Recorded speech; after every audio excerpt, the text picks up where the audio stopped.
Bonjour, ici Baya Bedjaoui de ParentsApaisés.com. Alors, la dernière fois, je vous ai fait une vidéo sur le stress maternel et comment en sortir. Aujourd'hui, je vais vous parler de ce qui se passe quand tous les stress modérés d'une vie de maman s'accumulent et qu'est-ce que ça peut donner? Eh bien, ça peut donner du burn-out. Alors, on parle beaucoup de burn-out professionnel. Il y a eu des recherches qui ont été faites en matière de burn-out professionnel pour identifier les causes de stress prépondérantes dans l'apparition du burn-out. Alors, dans le burn-out professionnel, il y a 5 causes principales qui conduisent en fait au burn-out professionnel. 5 causes de stress. La première, c'est la surcharge de travail.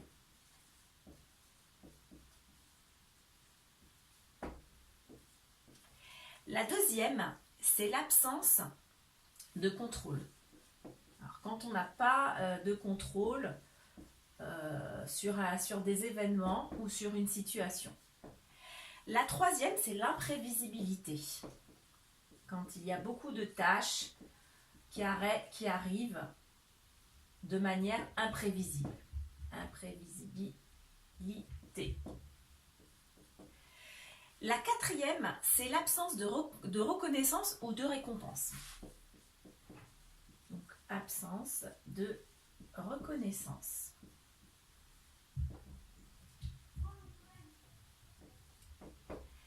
La cinquième, c'est l'absence de soutien moral ou de soutien moral et social.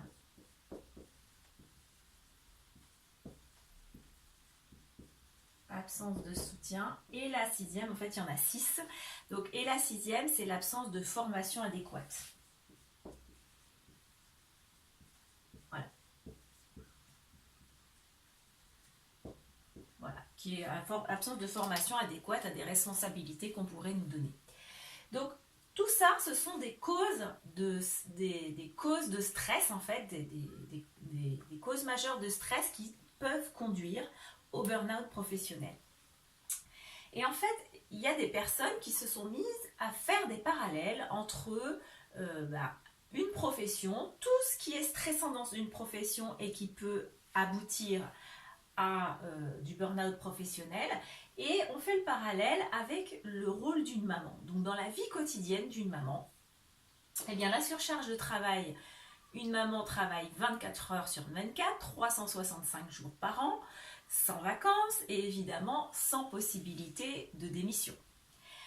L'absence de contrôle, je me revois un jour aux urgences avec ma fille qui s'était ouvert la tête 30 minutes avant de partir en vacances. Donc dans la vie d'une maman, il y a plein de choses sur lesquelles on n'a pas de contrôle et qui se passent. L'imprévisibilité, pareil, par essence, le quotidien d'une maman est totalement imprévisible. Je pense que comme toutes les mamans, vous vous demandez quand vous pourrez faire une nuit complète ou quand vous arriverez à terminer une tâche enfin sans être interrompu 1000 fois. Donc voilà, toute la prévisibilité qui fait le quotidien d'une maman. L'absence de reconnaissance, eh bien, je vous demande, la dernière fois que votre conjoint ou quelqu'un de votre famille ou de votre entourage vous a dit avec un grand sourire « Tu es une maman merveilleuse et tes enfants ont vraiment de la chance de t'avoir ». Je crois que ça n'arrive pas très souvent. L'absence de soutien, eh bien nous en tant que maman, on reçoit des tonnes de conseils de la part de notre famille, des conseils éducatifs bien sûr, de la part de notre famille ou de spécialistes qui passent à la télé, à la radio ou de livres. Par contre, on reçoit très peu de soutien psychologique et émotionnel alors qu'on en aurait bien besoin parfois. Et puis enfin, l'absence de formation. Et nous les mamans, on devrait être diplômés en art culinaire, en médecine, en finance, en organisation, en management, etc. Et évidemment, on n'a pas toutes les formations qui vont avec nos responsabilités de maman. Donc on voit bien que tous les facteurs de stress qui mènent au burn-out professionnel, eh bien, on peut les appliquer à la vie d'une maman qui, tous les jours, a tous ces facteurs de stress dans sa journée. Et donc tous ces facteurs de stress qui sont des stress modérés, mais qui encore une fois sont des stress chroniques et répétitifs tous les jours, et qui surtout, on n'en voit pas la fin en fait de ces facteurs de stress. On ne sait pas quand est-ce qu'ils vont s'arrêter. Et donc tout ça, ça peut assez facilement mener au burn-out maternel. Alors, le burn-out, c'est quoi? Donc, je vais vous expliquer très rapidement les symptômes du burn-out. D'abord, ça commence par un épuisement physique et émotionnel. Ensuite, on passe par un détachement vis-à-vis de ses enfants. En fait, on a l'impression de ne plus être vraiment là et de plus trop s'intéresser à ce qui se passe. Et puis, ensuite, on passe par une phase de reniement de tout ce qui est positif dans notre vie de maman. Et enfin, on passe par un jugement négatif sur soi. On se dit je suis nulle, je ne suis pas capable, je suis une maman incapable et je suis une maman nulle. Et évidemment, ça peut avoir des conséquences graves puisqu'en fait, on peut vraiment tomber dans un état dépressif grave. Alors uniquement dans la sphère familiale, c'est la différence avec la dépression. Et puis, ça va avoir des effets négatifs sur soi et sur son entourage, vous pouvez l'imaginer. Mais vous me direz, toutes les mamans, malgré tous ces facteurs de stress qu'elles ont, toutes les mamans ne sont pas en burn-out. Heureusement. Il y a une grande étude belge qui a été faite il y a à peine un an, qui a montré que 5% de la population était en burn-out parental avéré, plus 8% de la population qui était en fort risque de burn-out. Ça fait quand même 13% de la population belge, donc je pense qu'on peut faire un parallèle aussi avec la France. À mon avis, ça peut tout à fait s'appliquer à la France.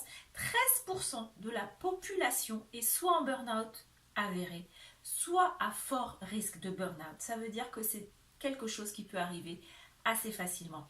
Et dans cette vidéo, je ne suis pas là pour vous dire que vous êtes en burn-out, mais simplement pour vous expliquer que le stress maternel, ça existe, même si la société aujourd'hui ne le reconnaît pas. Ce stress maternel, il existe. Et la première chose à faire pour éviter de tomber dans le burn-out, c'est de le reconnaître, ce stress. De le reconnaître et d'en avoir conscience. Parce qu'on tombe, comment on finit en burn-out? Eh bien, on finit en burn-out quand il y a une balance qui existe et que, en termes de balance, on a des ressources, on a tous des ressources qui sont le sommeil, l'énergie, les moments qu'on passe pour soi, les moments qu'on passe avec son conjoint, et puis tous les outils qui permettent de gérer le stress. Et bien, quand tous ces outils, là il y a les outils, et là il y a les facteurs de stress, tous les stresseurs de la journée. Et quand les stresseurs de la journée commencent à être plus importants que les outils, ou que du coup certains outils disparaissent parce qu'on ne dort pas assez, parce qu'on ne prend pas assez soin de soi, ou parce qu'on n'a pas d'outils pour gérer son stress, eh bien, quand les stresseurs deviennent plus importants que les ressources, on finit par passer par cet épuisement physique et émotionnel et cette distanciation, etc., qui aboutit au burn-out. Voilà. Donc, dans une prochaine vidéo, j'aborderai ce qu'il faut en fait. Quelles ressources on peut avoir pour gérer ce stress et pour du coup éliminer de plus en plus de facteurs de stress. Évidemment, il y en a certains qu'on ne pourra jamais éliminer parce qu'un enfant, c'est imprévisible, parce que la vie avec un enfant, c'est imprévisible, mais on peut en éliminer certains. Et puis surtout, on peut ajouter à nouveau, récupérer certains facteurs de stress, certaines ressources, et puis en ajouter de manière à contrebalancer le stress et à éviter de tomber dans le burn-out parental et le burn-out maternel. Voilà. Eh bien, j'espère que cette vidéo vous a plu. Si vous n'avez pas vu la précédente vidéo qui parle de stress maternel, je vous encourage à la regarder également. Et dans les prochaines vidéos, on verra comment acquérir des ressources pour contrebalancer le stress. À bientôt, c'était Baya Bedjaoui. À très bientôt sur parentsApaisés.com. Au revoir.